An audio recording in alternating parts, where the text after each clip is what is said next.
lumilipas yung mga araw, parang nare-realize ko, teka, what if hukayin ko yung mga lumang comics talaga at yun ang ilabas? Kasi nga, di ba may mga opportunity kasi yung mga bata ngayon to publish their own thing. At sobrang daming publication ngayon, publisher ng comics sa Pilipinas na pwede naman nalang dalhin yun. Whereas, yung mga old comics, wala naman nagpo-propose nun eh. So, nakatago na talaga siya sa baol. So, kung walang magsisimula na hukayin yun, hindi talaga siya mapapublish.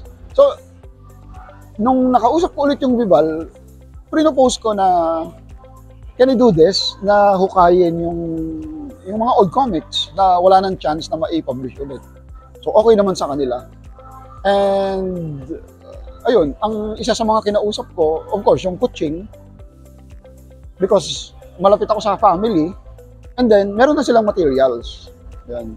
Ang isa sa mga problem na-encounter ko when I was looking for old comics is yung materials talaga, ang hirap hanapin. If you're an artist, a Filipino artist, kailangan malaman mo yung mga old masters natin na yung mga bata hindi na aware. Not necessarily naman na kopyahin mo yung style, pero at least man lang maging aware ka kung sino yung mga veteran sa comics.